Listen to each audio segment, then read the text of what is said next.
교사교육과정 두 번째 시간. 오늘은 초등학교 6학년 과학 성취 기준을 함께 읽어보겠습니다. 짜잔! 국가교육과정 정보센터에서 다운로드 받은 과학과 교육과정입니다. 지금부터 한번 살펴볼까요?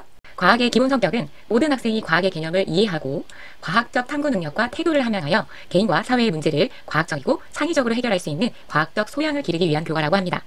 그리고 아래쪽에는 보니까 과학적 핵심 역량이라고 해서 과학적 사고력, 과학적 탐구 능력, 과학적 문제 해결력, 과학적 의사소통 능력, 그리고 마지막으로 과학적 참여와 평생학습 능력으로 구분되어 있습니다. 과학과 교육과정의 목표는 자연현상과 사물에 대하여 호기심과 흥미를 가지고 과학의 핵심 개념에 대한 이해와 탐구 능력의 함양을 통하여 개인과 사회의 문제를 과학적이고 창의적으로 해결하기 위한 과학적 소양, 아까 앞에서 보았던 이 5가지 과학적 소양을 기르는 데 있네요. 그리고 이어서 내용 체계와 성취 기준이 나와 있습니다. 오늘 우리가 중점적으로 볼 것은 초등학교 6학년 내용을 한번 보도록 하겠습니다. 이렇게 초등학교 5, 6학년 군으로 해서 성취 기준이 제시되어 있는데요. 지구와 달의 운동부터 6학년 교육과정인데요. 오늘 시간에는 6학년 1학기 교육과정 내용을 살펴볼 거라서 9번 지구와 달의 운동부터 12번 식물의 구조와 기능까지 총 4개의 단원을 살펴보도록 하겠습니다. 이 단원에는 총 3개의 성취 기준이 있습니다. 첫 번째는 하루 동안 태양과 달의 위치가 달라지는 것을 지구의 자전으로 설명할 수 있다.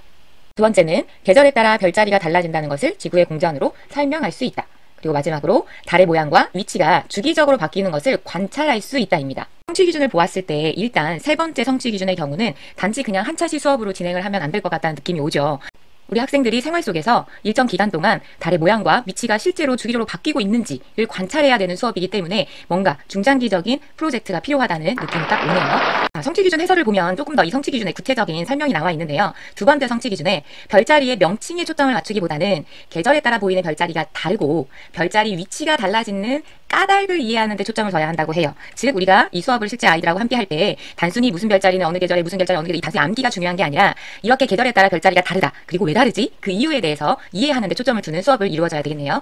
그리고 세 번째 성취 기준은 달의 모양과 위치가 주기적으로 바뀌는 현상을 관찰하여 확인하는 데 초점을 둔다라고 되어 있어요. 앞에서 계획했던 그 부분을 중점적으로 하면 되겠네요.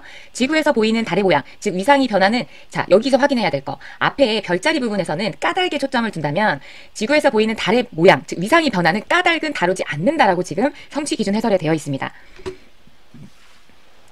즉 단순히 학습 요소만을 우리가 초점을 맞추면 안 되고 반드시 성취 기준을 확인을 하고 해설을 확인을 해야 되는 이유가 바로 여기에 있는데요. 이 초등학교라면 초등학교 학생들과의 수업에서 이 아이들이 어느 기준까지 어느 부분에 초점을 맞춰서 수업이 되어야 되는지를 다시 한번 확인할 수 있습니다. 유의사항을 살펴보면 지속적으로 얘기가 나오죠. 관찰과 실험을 중심으로 해야 되는 단원이다 라고 분명히 설명이 되어 있습니다. 단지 그냥 영상이나 사진 자료를 찾는 것도 좋지만 실제 관찰과 실험을 중심으로 라는 표현을 꼭 기억을 해야 하겠네요. 그리고 아무래도 달의 위치 변화나 달의 모양 변화를 봐야 되기 때문에 달을 특히 야간에 관찰할 경우에 안전사항 준수에 대한 부분도 반드시 신경을 써야 되겠습니다. 이 단원의 평가 부분은 아까도 계속 이야기했듯이 관찰을 여러 날 동안 해야 되기 때문에 관찰 보고서를 활용해서 평가할 수 있다라고 되어 있네요. 그 관찰 결과를 올바르게 해석할 수 있는지에 대한 평가 2가지 부분에 우리가 초점을 맞춰야겠다는 생각이 드네요. 두 번째 단원 여러 가지 기체입니다. 이 단원에도 3개의 성취 기준이 나와 있는데요. 첫 번째는 산소, 이산화탄소 실험을 통해서 발생을 시키고 성질을 확인한 후에 각 기체의 성질을 설명할 수 있다입니다. 즉 실험을 하고 성질을 확인해서 이 성질을 설명할 수 있어야 되는 거네요. 두 번째 성취 기준은 온도와 압력에 따라서 기체의 부피가 달라지는 현상을 관찰하고 일상생활에서 이와 관련된 사례를 찾을 수 있습니다. 즉 관찰하고 일상생활의 사례 찾기가 두 번째 성취 기준이 되겠습니다. 세 번째는 공기를 이루는 여러 가지 기체를 조사해서 발표하는 거네요. 유의사항을 한번 살펴볼까요? 공기를 이루는 기체를 학생들에게 사전에 안내하라. 사전에 안내해야 된다는 부분이 있으니까 미리 잘 봐야 되겠네요. 다양한 관련 자료를 수집하고 정보를 찾아서 정리할 수 있도록 지도한다. 즉 여기 위에서 보면 조사 발표 부분이 있었잖아요. 아이들에게 너무 단시간에 맞게 몰아붙이지 않고 계획을 미리 세워서 사전에 안내하고 충분히 관련한 자료를 수집할 수 있도록 계획을 세워야겠습니다. 그리고 무엇보다 기체 단원 실험을 해야 되기 때문에 유리기구나 약품 사용할 때 주의할 점, 그리고 불을 사용하는 실험이기 때문에 이에 대한 충분한 사전 안전지도가 필요합니다. 단원의 평가는 기체의 발생 그리고 성질을 알아보기 위한 실험을 하기 때문에 이 실험에서 관찰 평가를 하거나 실험에 대한 보고서 평가를 실시할 수 있다고 제시되어 있고요. 공기와 관련된 조사 학습은 아까 얘기했듯이 학습 보고서로 평가할 수 있다고 제시되어 있습니다.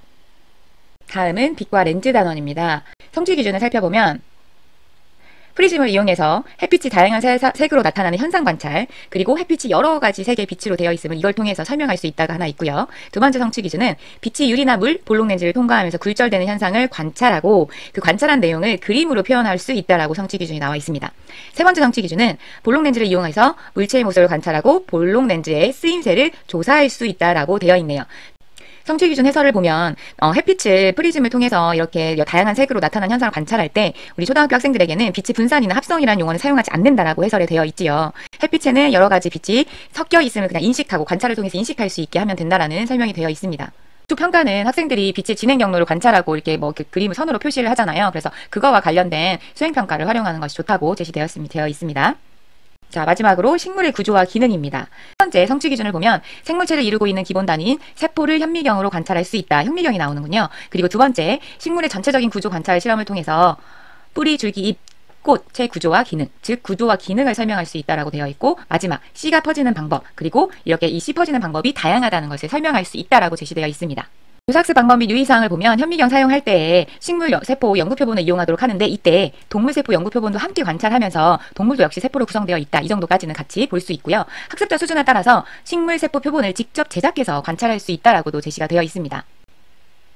그리고 씨가 퍼지는 방법은 단순히 아는 것뿐만이 아니라 우리 이거 발명교육에서도 많이 하지요. 이 씨의 특징을 통해서 발명 아이디어를 제공하는 그런 이제 활동도 할 수 있다라고 제시되어 있고, 관련해서 영상이나 인터넷 사진 자료 등도 보조 자료로 활용할 수 있다라고 제시되어 있습니다. 평가 방법 및 유의사항을 살펴보면 지금 여기에서 나오는 물의 이동, 증산작용, 광합성 결과로 녹말이 형성된다. 이 부분은 실험을 통해서 관찰하는 과정을 평가, 즉 과정이나 실험 평가를 활용하되 실험에 사용되는 약품명이 뭐냐, 이렇게 구체적인 디테일한 이런 지식들은 평가하는 지필 평가는 지양하는 게 좋다라고 제시되어 있습니다.